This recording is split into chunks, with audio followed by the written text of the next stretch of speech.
muy buenos días tengan todas y todos. Pues con mucho gusto les doy la bienvenida al primer seminario de nuestra serie 2024 de los seminarios de The Institute for Obesity Research. Hoy nos llena de mucha emoción en la unidad de Medicina Experimental y Terapias Avanzadas presentar el seminario del día de hoy, en donde nos acompaña la doctora Julieta Palomeque, recientemente contratada como profesora investigadora de nuestra unidad. Un poquito de antecedentes de la doctora Palomeque. La doctora Palomeque es médico y hizo estudios de posgrado, doctorado en la Universidad de La Plata en Argentina. Posteriormente realizó una estancia postdoctoral en el Hospital General de Massachusetts y una estancia de especialización en estudios de canal unitario en la Universidad de Ann Arbor, en Michigan, Universidad de Michigan en Ann Arbor.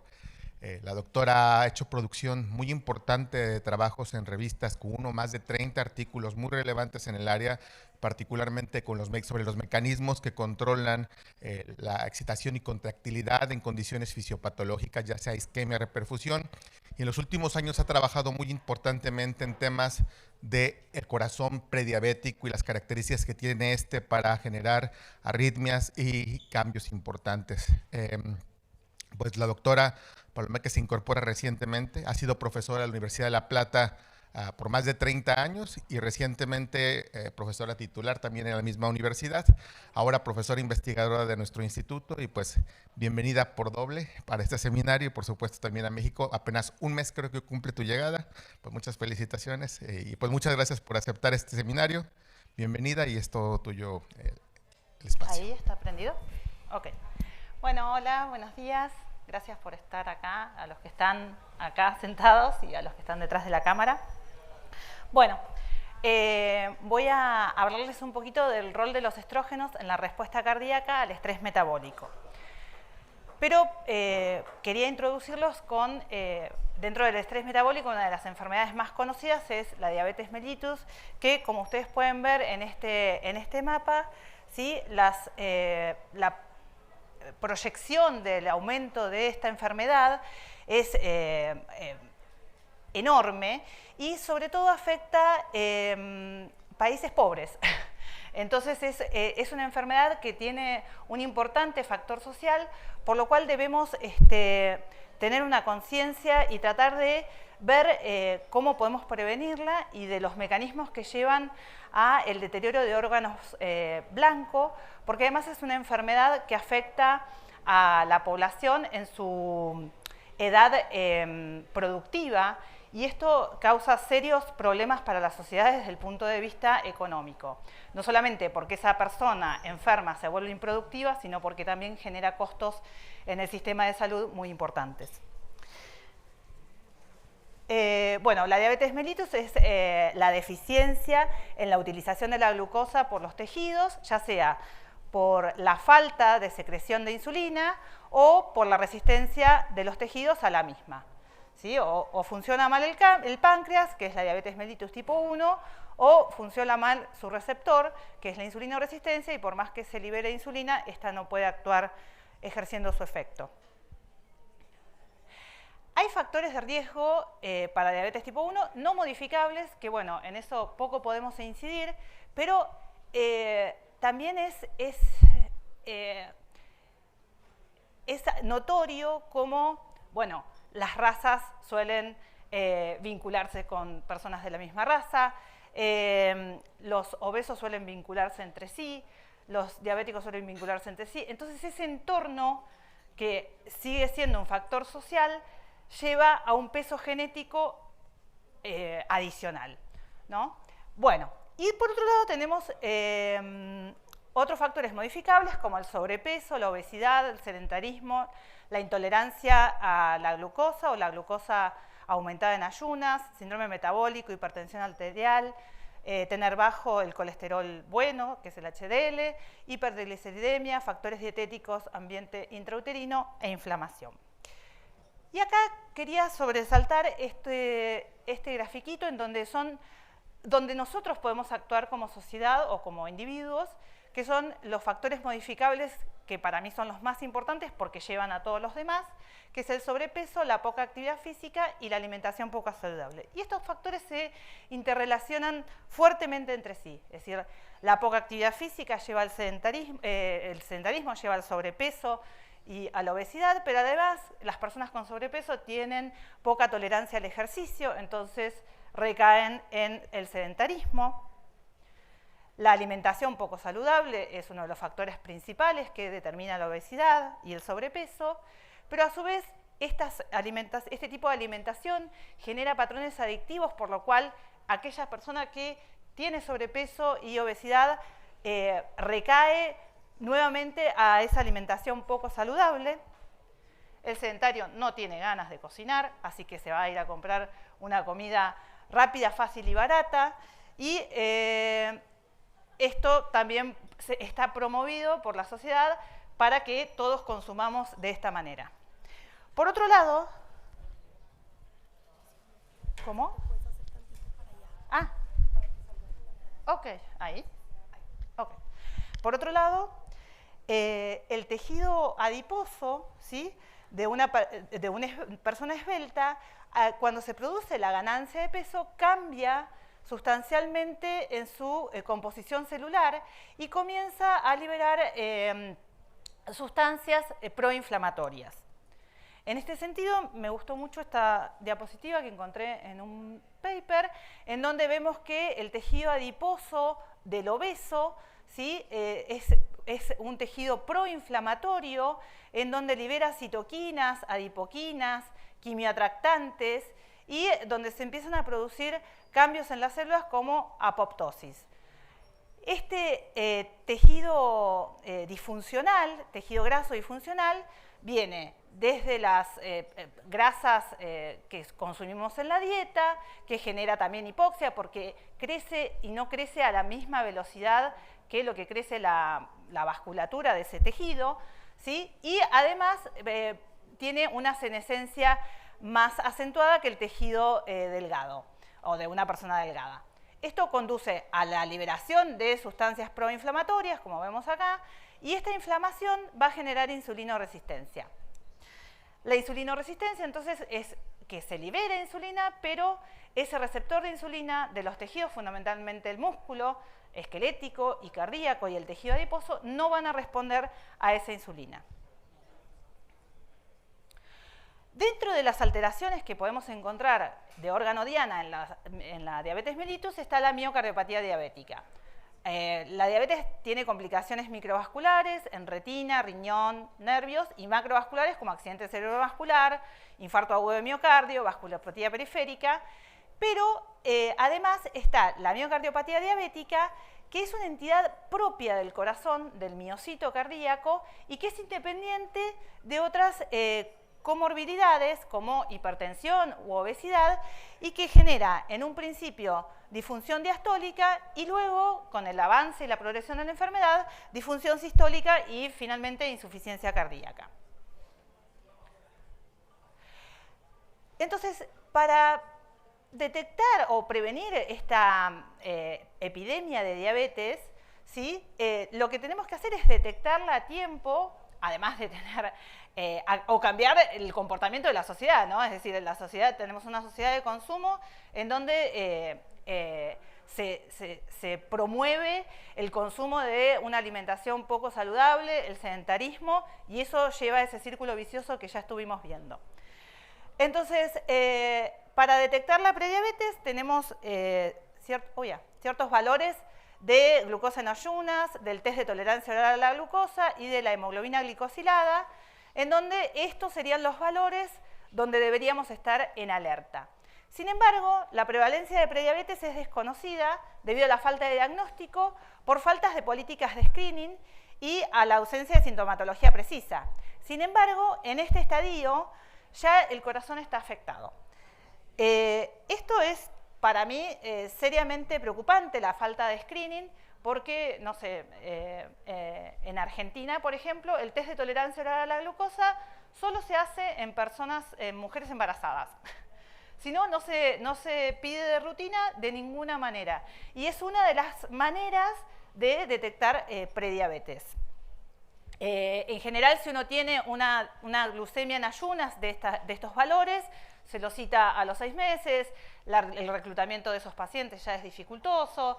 Entonces, o sea, realmente hay una falta de políticas de Estado o como sociedad de buscar a estas personas prediabéticas y prevenir el avance hacia la diabetes. De hecho, bueno, en Estados Unidos, 1 de cada 3 personas tienen diabetes y solamente el 84%, y más del 84% no lo sabe. Bueno, nosotros como laboratorio, como grupo de investigación, hace unos años empezamos a estudiar los mecanismos moleculares que se presentan en el corazón prediabético y que, de avanzar, son la base de lo que es la miocardiopatía diabética en la diabetes avanzada. Por suerte, los hombres y las mujeres no somos iguales, y la distribución de intolerancia a la glucosa, de diabetes y del índice de masa corporal tampoco es igual en hombres y mujeres. Fíjense que no sé, a la edad adulta, por ejemplo, tenemos más mujeres con diabetes que hombres, pero, no, perdón, más hombres que mujeres, pero las mujeres tienen mayor intolerancia a la glucosa. Por otro lado, el índice de masa corporal varía notoriamente. Entre los obesos hay más obesos mujeres que varones. Sin embargo, esto no se correlaciona directamente con la presencia de diabetes. O sea, no siempre la obesidad va de manos de la diabetes y la diabetes de manos de la obesidad, pero en un gran porcentaje sí. Entonces, bueno, estas son las diferencias que nosotros encontramos y debido al eje hipotálamo-hipófiso-gonadal complejo de la mujer, que no solo tiene variaciones mensuales, sino también a través de la vida, y podría decir que hasta diarias, o en unas horas, la mayoría de la ciencia se ha abocado a estudiar al macho, porque es mucho más simple. Y tiene mucho menos variedad interanimada, a pesar de que nosotros trabajamos con animales de experimentación, con un ambiente controlado, en donde la alimentación es la misma, en donde las horas luz, oscuridad son las mismas, en donde está la temperatura siempre igual, no tienen estrés, no tienen esto, no tienen lo otro. Bueno, las hembras siguen siendo mucho más complicadas que los machos para estudiar. Por eso nosotros empezamos a estudiar los machos. Entonces, lo que realizamos fue un modelo prediabético en donde les damos una dieta rica en fructosa. Esta dieta consiste en 21 días de dieta con un 10% de fructosa agregada al agua. Y esto no lo inventamos nosotros, ¿sí? Ya había sido publicado y de hecho es usado por otros laboratorios. Así que es un modelo de prediabetes y de insulinoresistencia totalmente validado. ¿Por qué fructosa? Bueno, la fructosa de los alimentos procesados está en el syrup de maíz, que es el High Fructose Corn Syrup, y se encuentra como suplemento endulzante de la mayoría de los alimentos industrializados. Cereales en todas sus formas, galletas, bebidas, postres, aderezos, yogur, etc. O sea, cualquier producto que uno agarre de la góndola va a tener seguramente esta sigla. ¿Y qué pasa con la fructosa? Bueno, es barata. Es muy barato producirla, ¿sí? Extiende la vida útil de los alimentos, entonces esto hace que se le puedan poner menos conservantes y que uno piense que son más sanos, ¿sí? Es conveniente en términos de costo-beneficio, o sea, hay un dicho en Argentina que dice, la fruta nunca sabes cómo va a estar, si está buena, si está mala, por afuera se ve divina. Una barrita de cereal nunca te hace eso.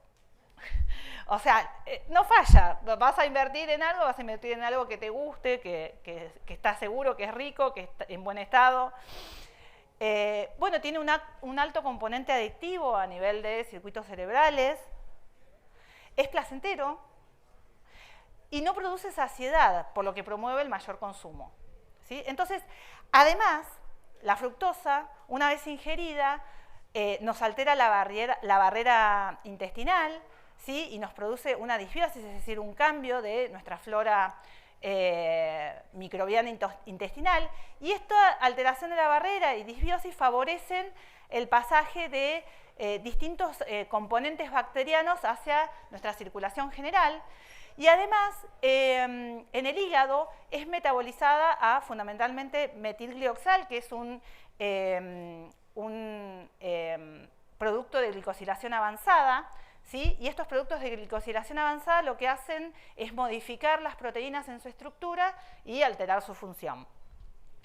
Por otro lado, también en la vía de la glucosa se produce esteatosis en el hígado y se produce hígado graso no alcohólico, ¿sí? Y se liberan lípidos y distintas sustancias inflamatorias que van a alterar al tejido adiposo y al músculo. El músculo lo que va a hacer es liberar más aminoácidos gluconeogénicos y por eso se pierde masa muscular, pero además porque se genera la insulinoresistencia. Bien, entonces lo que primero realizamos en nuestros machos alimentados con esta dieta rica en fructosa fue caracterizarlos metabólicamente y les hicimos un test de tolerancia intraperitoneal a la glucosa. Y como vemos, en los machos alimentados con fructosa tenemos un aumento del área bajo la curva de este test. Sin embargo, no tenemos aumento de la glucosa en ayunas. Acá primero usamos ratas porque el modelo había sido desarrollado en ratas, entonces lo caracterizamos en ratas, además porque nos daba la volemia para poder analizar otros factores metabólicos. Y vemos que tienen aumento de la insulinemia, de los triglicéridos, de los ácidos grasos no esterificados, del índice OMA, y bueno, y no tienen aumento del peso corporal ni de la glucosa en ayunas. Y esto lo pudimos corroborar también en los ratones. A nivel cardíaco, ecocardiográfico, podemos ver que tienen hipertrofia porque tienen un aumento de la pared ventricular en sístole, del diámetro del ventrículo en sístole, tienen una disminución de la fracción de eyección y tienen un aumento del índice de masa del ventrículo izquierdo, ya sea normalizado por el peso del animal o por la longitud de la tibia. Por otro lado, no tienen hipertensión arterial. Y esto para nosotros fue importante porque pensamos que, bueno, que las alteraciones que podríamos encontrar en el tejido cardíaco son directamente relacionadas con el proceso metabólico y no con una sobrecarga de volumen, o como podría ser el de la obesidad, o con una sobrecarga de presión, como podría ser el de la hipertensión. Entonces, como las alteraciones que veamos van a ser exclusivamente metabólicas.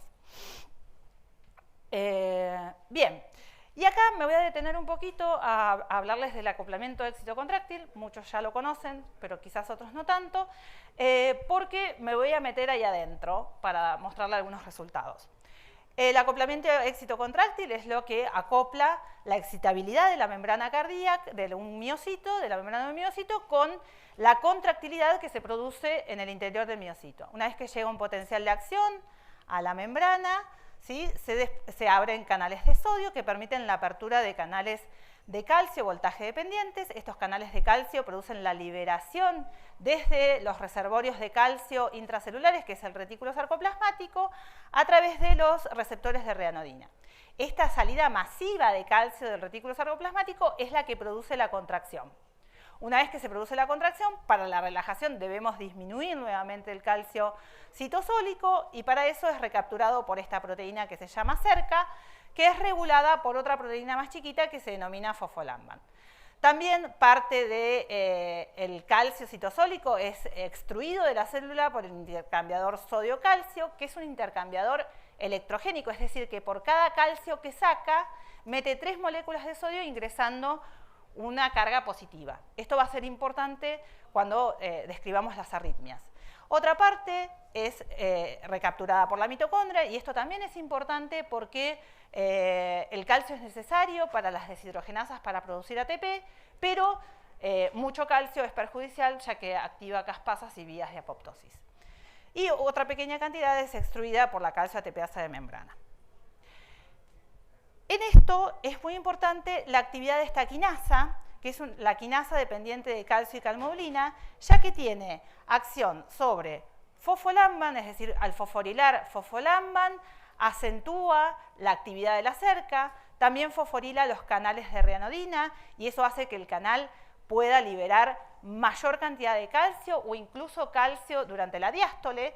Y también activa los canales de calcio que hacen que aumente la ganancia del acoplamiento de éxito contráctil, ya que al aumentar la entrada de calcio también aumenta la liberación desde el retículo sarcoplasmático. Entonces, esta quinasa puede activarse por glicosilación, por especies reactivas del oxígeno o por fosforilación. Y el aumento de la actividad de esta quinasa está directamente relacionada con arritmias, además de hipertrofia y la evolución desde la hipertrofia hacia la insuficiencia cardíaca. Bien, ¿cómo se producen las arritmias? Las arritmias en general son producidas por fenómenos de reentrada. Eso es cuando tenemos un infarto o pequeñas alteraciones en la conducción cardíaca, pero a nivel de las células también pueden producirse lo que denominamos EADs, que son del inglés Delay After Depolarization, es decir, despolarizaciones tempranas, ¿sí?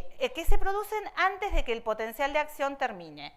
¿Sí? Y este tipo de alteraciones celulares se producen cuando están bloqueadas las corrientes de potasio o cuando están aumentadas las de sodio o las de calcio, que aumentan la liberación de calcio desde el retículo sarcoplasmático, activan a este intercambiador, que como les dije era electrogénico, y al entrar mayor cantidad de cargas positivas pueden producirse estas despolarizaciones tempranas.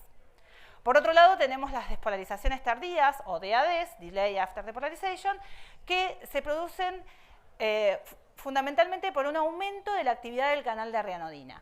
Esta actividad del receptor de reanodina lo que hace es liberar más calcio, como les decía, cuando está fosforilado, por ejemplo, entre otras modificaciones posttraduccionales, porque es una proteína enorme y puede sufrir múltiples alteraciones.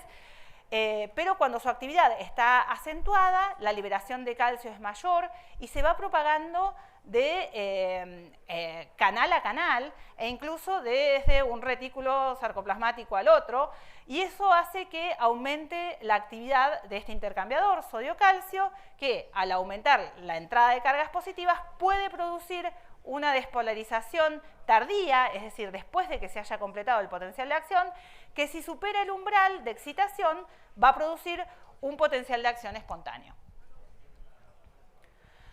Nosotros lo que encontramos en nuestros corazones, aislamos las células cardíacas y las incubamos con un fluoróforo para poder ver el calcio intracelular y las estimulamos a distintas frecuencias, y lo que pudimos observar es que cuando nosotros teníamos las células en condiciones quiescentes y las estimulábamos, teníamos lo que denominamos un tránsito de calcio, es decir, el aumento del calcio y la relajación estable y bien marcapaseado. Lo mismo cuando les hacíamos un challenge con isoproterenol.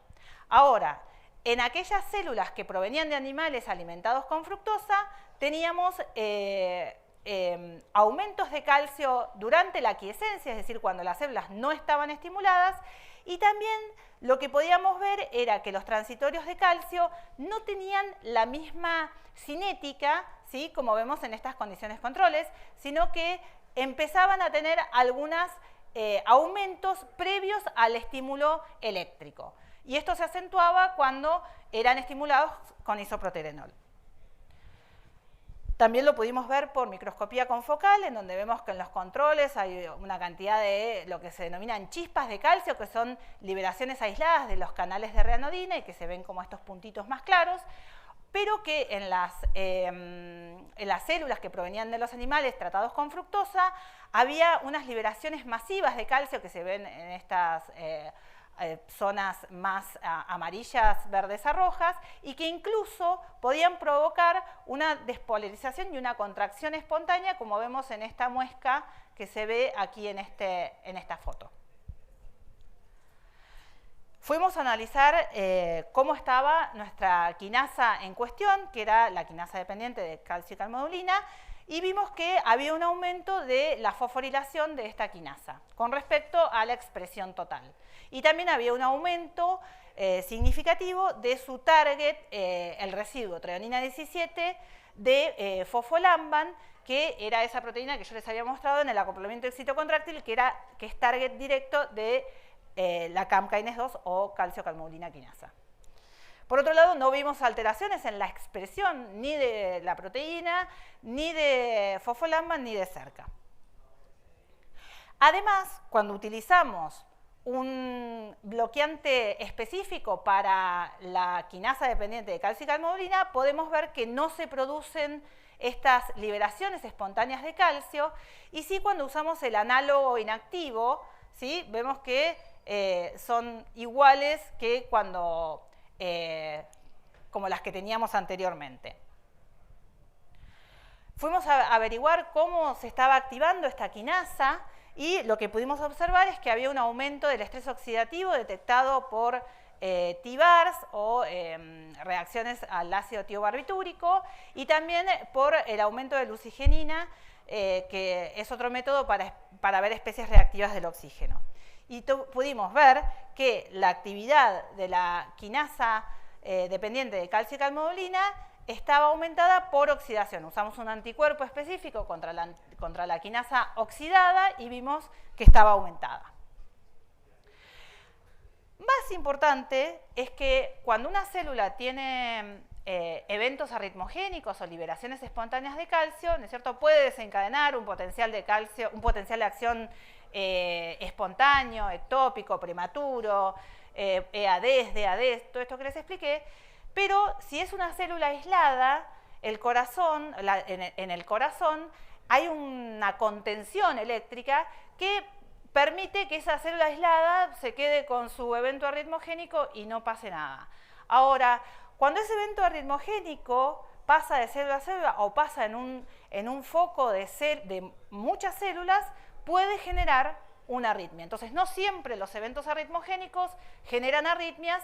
Es decir, una cosa es ver eventos arritmogénicos en las células aisladas y otra cosa es decir que esos eventos arritmogénicos conducen a una arritmia. Por lo tanto, lo que decidimos, bueno, acá lo que les muestro son fotos de microscopía confocal en un ratón wild type, en donde se ve que aquellos ratones tratados con fructosa tienen un aumento de las chispas de calcio o sparks, de las waves de calcio u ondas de calcio, que son liberaciones asincrónicas o que pueden sincronizarse de alguna manera estas liberaciones masivas de calcio y generar esta contracción espontánea. Y que en ratones transgénicos que sobreexpresan este inhibidor de la CAM kinase 2, de la quinasa, a nivel del retículo sarcoplasmático, no se produce ninguno de estas alteraciones en las liberaciones de calcio. Entonces lo que realizamos fueron electrocardiogramas y podemos ver que en los ratones wild type hay un ritmo sinusal, que en los ratones tratados con fructosa encontramos desde bradicardias hasta taquicardia bidireccional, latidos prematuros o ectópicos y también bloqueos. Y esto estaba prevenido en estos ratones que expresan el inhibidor de la quinasa dependiente de calcio y calmodulina a nivel del retículo sarcoplasmático. Es decir, que en este caso el aumento del estrés oxidativo producido por la dieta promueve la activación de esta quinasa fosforila sus targets y produce estas arritmias. Los targets son fundamentalmente en el retículo sarcoplasmático, por eso cuando nosotros usamos estos ratones que expresan el inhibidor a nivel del retículo, prevenimos la aparición de arritmias y también de eventos arritmogénicos a nivel celular. Porque podría pasar que una célula X nos dé eventos arritmogénicos, pero que si no son suficientes esa cantidad de células, no van a producir arritmias. Por otro lado, vimos que también estos corazones prediabéticos tenían apoptosis, que se podía prevenir con Tempol, un antioxidante, ¿sí? Y que esta apoptosis fue detectada por la técnica de túnel y también por la expresión de proteínas proapoptóticas y antiapoptóticas, y vimos que no había cambios en el colágeno. O sea, es que realmente estamos en un estado de inicio de la enfermedad en donde todavía no está consolidada y es fundamental que detectemos a esta persona, a este individuo, a este sujeto en estas condiciones para poder prevenir el avance de la enfermedad. Y acá vemos que esta apoptosis también era dependiente de la quinasa dependiente de calcio y calmodulina, ya que en los ratones que expresaban el inhibidor podía prevenirse la apoptosis. Entonces, hasta acá podemos decir que la dieta rica en fructosa induce prediabetes en los animales machos, cuyos miocitos ventriculares muestran pérdidas de calcio del retículo sarcoplasmático dependientes de la fosforilación del canal de renodina por la quinasa dependiente de calcio y calmodulina, la cual es activada por especies reactivas del oxígeno. Estas pérdidas de calcio del retículo sarcoplasmático son proarritmogénicas en los miocitos aislados e inducen arritmias en los animales en vivo. Y por otro lado, también podemos concluir que la prediabetes producida por la dieta en los animales macho induce apoptosis a nivel cardíaco dependiente de la activación de esta quinasa. Pero bueno, como habíamos dicho, los varones y las mujeres, femenino, masculino, machos y hembras, no somos iguales, entonces fuimos a ver qué pasaba con las hembras. Entonces, lo primero que pudimos observar es que la misma dieta, es decir, el mismo contenido de fructosa en el agua y el mismo tiempo de dieta, no producía en las ratas un aumento de la curva de tolerancia intraperitoneal a la glucosa. Y por lo tanto, tampoco produjo nada a nivel cardíaco. Es decir, el peso del corazón sobre la longitud de la tibia no dio diferente. Acá se ve mucha dispersión porque la escala es muy chiquita, pero realmente no es diferente y tenemos un montón de animales. Ecocardiográficamente no hubo ninguna diferencia en estos aspectos estructurales. Después vimos sí un aumento del peso de la grasa con respecto a la longitud de la tibia. Y a nivel funcional, por ecocardiografía, no vemos alteraciones en la fracción de acortamiento ni en esta relación de las ondas E y A, que es un indicativo del estado de relajación del miocardio. Debido a que ha sido publicado que el exceso de fructosa produce alteraciones de la grasa visceral, decidimos dividir la grasa total que habíamos visto a ver si veíamos alguna diferencia entre las distintas grasas, como ser la grasa abdominal, la grasa retroperitoneal, y esta es la grasa, no me acuerdo, creo que esta es la total. Lo que pasa es que acá tenemos menos animales y separadamente no tenemos diferencias, pero bueno, esto es algo que tenemos que repetir ya que el N de los animales es bastante bajo.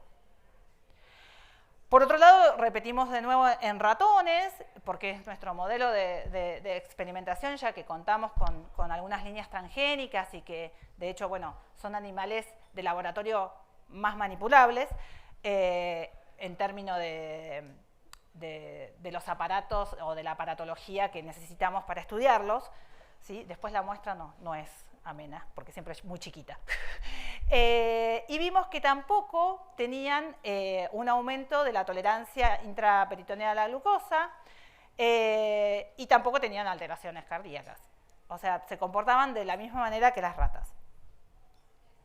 Entonces, como tercera conclusión, podemos decir que la dieta rica en fructosa, de 10% de fructosa en la bebida ad libitum por 21 días, produce en machos resistencia a la insulina y produce un montón de alteraciones cardíacas que no se ven en las hembras, en edad reproductiva. Lo primero que pensamos es en los estrógenos, porque es una de las mayores diferencias entre los machos y las hembras. Entonces lo que realizamos fue una ovarectomía que se constató por una disminución del peso y del tamaño del útero. Nosotros realizamos la ovarectomía, la dejamos un mes y al mes les empezamos a realizar la dieta rica en fructosa. Por eso esta disminución de la acción de los estrógenos sobre el útero del ratón es vista al mes de la ovarectomía. Como podemos ver, cuando nosotros en ese protocolo hacíamos un mes de ovarectomía y luego los empezábamos a tratar los 21 días con la dieta rica en fructosa. Al mes no los sacrificábamos a los ratones, pero sí les pudimos hacer la curva de tolerancia oral a la glucosa y podemos ver que los ratones ovaractomizados tenían un pequeño aumento, pero significativo, del área bajo la curva de tolerancia intraperitoneal a la glucosa. Y que aquellos animales que eran después tratados con los 21 días de la dieta rica en fructosa tenían un aumento mucho más significativo. Fuimos a ver el corazón esperando encontrarnos todas las alteraciones que habíamos visto y no encontramos nada. No teníamos hipertrofia. A nivel estructural, por ecocardiografía, teníamos algunas diferencias, pero que no son coincidentes con hipertrofia, sino más que nada con dilatación. Y esto podría llevarnos a pensar que es alguna alteración diastólica, pero a nivel de las ondas, del rate, de la relación entre las ondas E y A, no vimos diferencias, y tampoco en la fracción de acortamiento. Por otro lado, hicimos histología de los miocitos, del colágeno, de los adipocitos, y tampoco encontramos diferencias. Evidentemente hay un estrés quirúrgico que es bien notorio y bien significativo, pero entre las dos grupos operados no vimos diferencias, y no hay entonces hipertrofia porque ya no se ve el aumento del área de los miocitos, no hay fibrosis, no hay un aumento del tamaño de los miocitos ni tampoco del número de los adipocitos.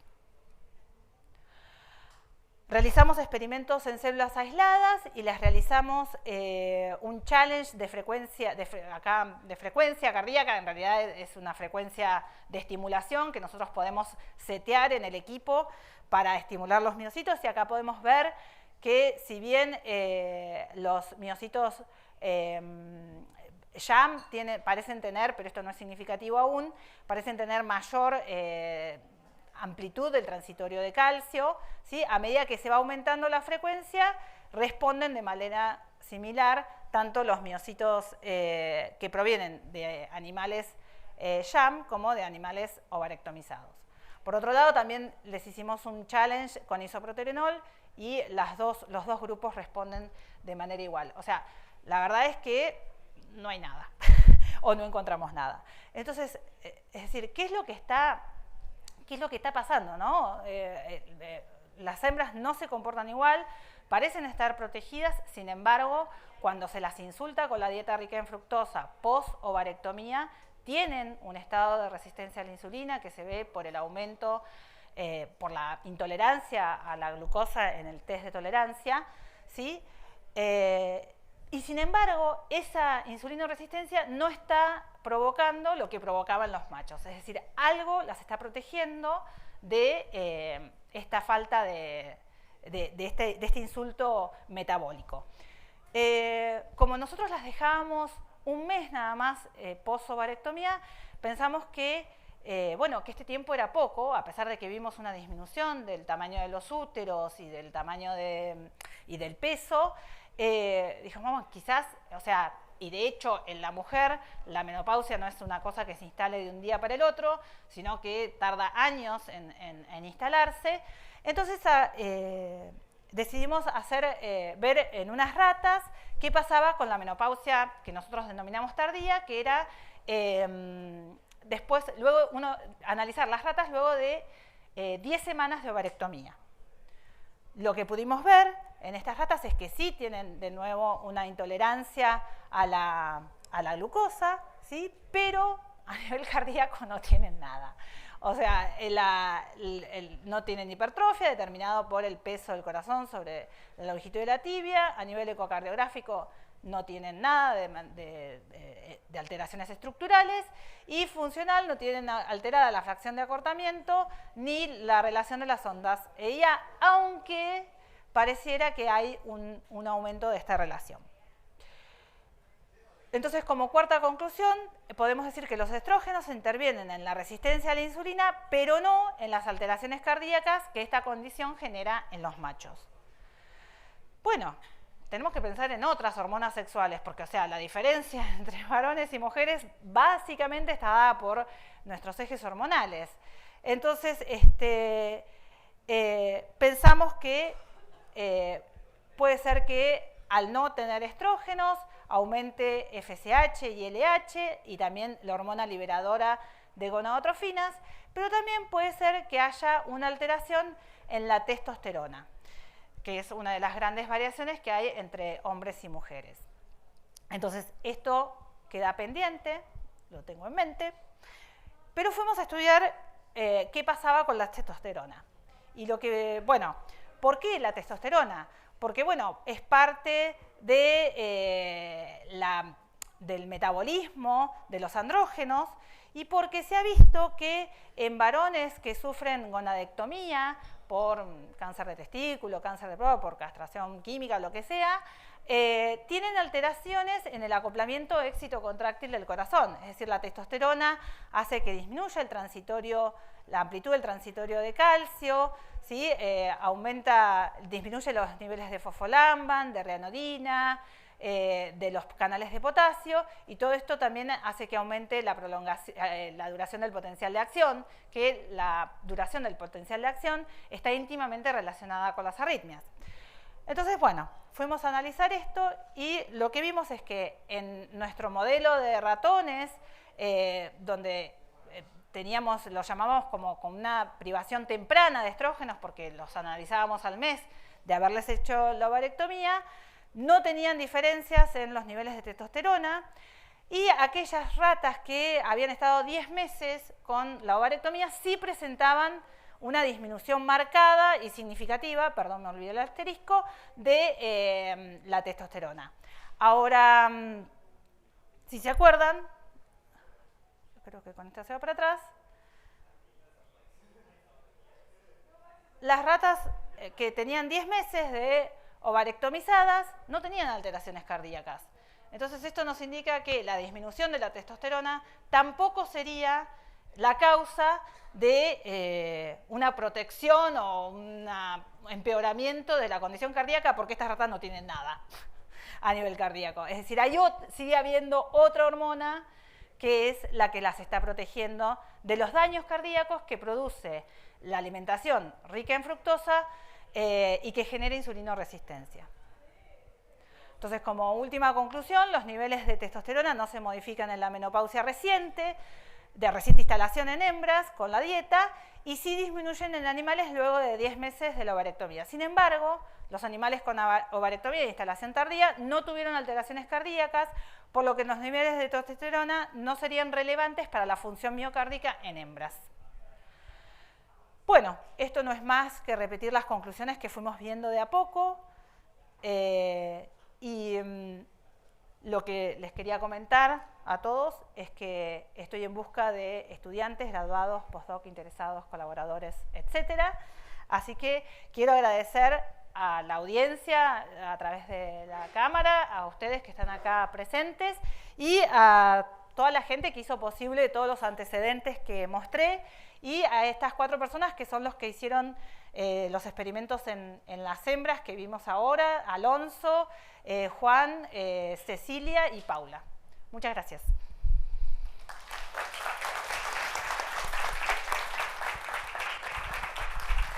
Voy a poner esta, así anotan mi mail. Muchas gracias, Julieta. Creo que ha sido una buena... No sé cómo estuve en timing, ¿no? En tiempo estabas bien. Tenemos okay. 15 minutos para preguntas y respuestas. Vamos a empezar con las preguntas que sean aquí presentes y posteriormente pasamos a las preguntas que están llegando vía remota. Primero, pues muchas felicidades. Está muy interesante el trabajo. Abro primero aquí presente para si hay preguntas. Julieta, muchas gracias por la presentación. De estos últimos resultados nos comentas, no debe de ser... no es el efecto ni los estrógenos ni la testosterona. ¿Tendrás alguna idea de qué otra molécula pudiera ser, o tal vez estamos ante algún efecto de interacciones un poco más complejas que simplemente la presencia o ausencia de alguna molécula? ¿Qué nos pudieras comentar al respecto? Sí, yo no necesito micrófono, ¿no? No, ok. No, yo lo que pienso es que nos faltan estudiar componentes del eje hipotálamo hipófisis gonadal, como son la GNRH y la... perdón. Ves mejor porque no sale. Y la FSH y la LH, que de hecho están aumentadas en las mujeres menopáusicas. Y por otro lado,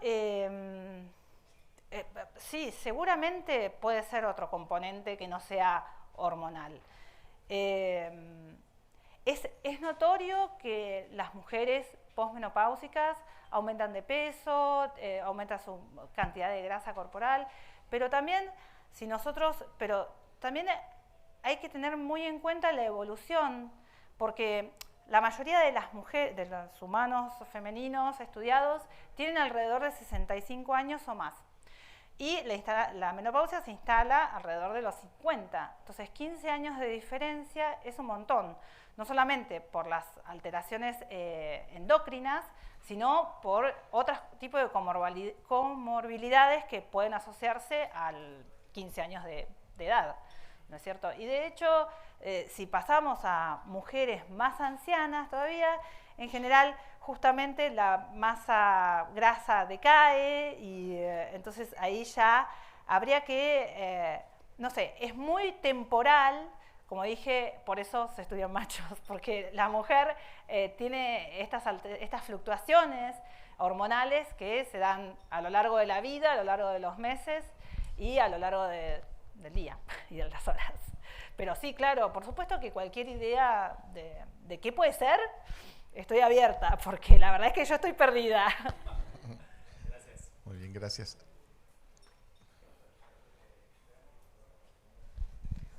Doctora, muchas gracias por su presentación, muy interesante. Tomando un poco el concepto de la pregunta del doctor Omar, en estos animales hembras, tanto las más jóvenes como el modelo menopausia tardía, ¿no determinaron niveles de precursores de las hormonas sexuales, por ejemplo, pregnolonona? No. O también evaluar qué podía estar pasando con el metabolismo de estrógeno local, porque una de las hipótesis que hay sobre estos ausencia en el cambio suele atribuirse muchas veces a cambios locales del metabolismo, sobre todo el metabolismo adiposo o hepático. Bueno, no estudiamos precursores, pero a nivel de general, o sea, del animal entero, no esperamos encontrar diferencias, porque la testosterona en la menopausia temprana dio igual. Y en la menopausia tardía dio disminuida, pero sin alteraciones en el tejido cardíaco. Entonces, evidentemente el metabolismo de andrógenos no estaría participando de la protección del corazón. Ahora, en la rata habíamos visto, en la menopausia temprana, que si bien tenían un aumento de la grasa total, no tenían alteraciones de la grasa retroperitoneal o la grasa abdominal. Otro tema aparte, que no lo estudié y que es muy interesante, es el de la grasa epicárdica. Eso, de hecho, podría llegar a ser, y es algo que ahora está muy en boga y que, bueno, adelante. Muchas gracias. De nada. Muchas gracias. Tenemos más espacio para preguntas aquí en el foro.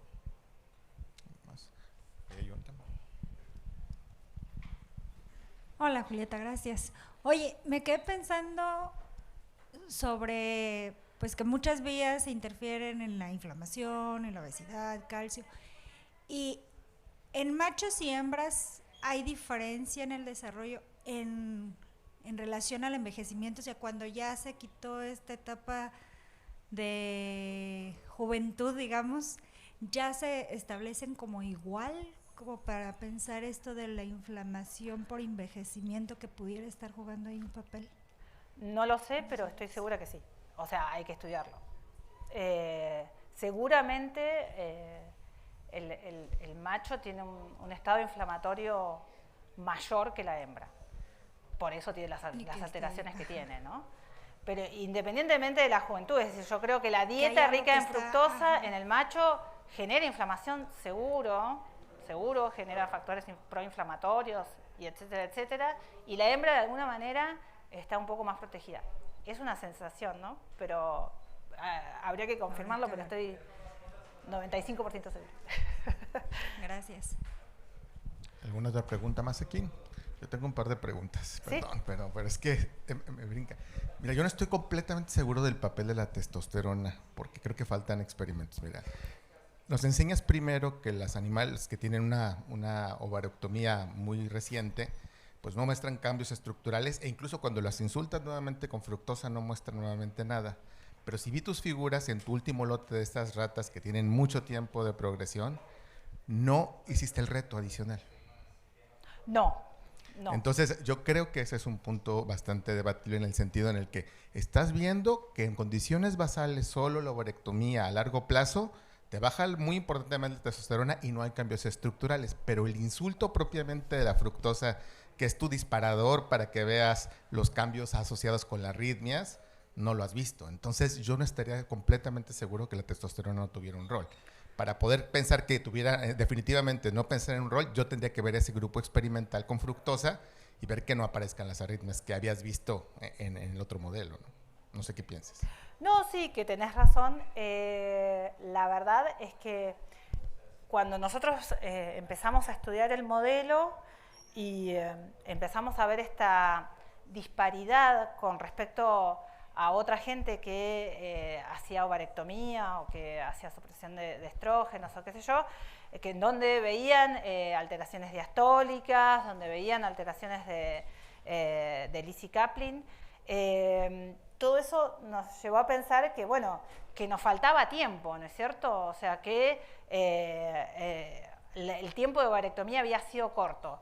Sin embargo, yo creo que son dos proyectos diferentes. Uno es el de menopausia de reciente instalación, que es lo que le pasa a la mujer cuando se le instala la menopausia.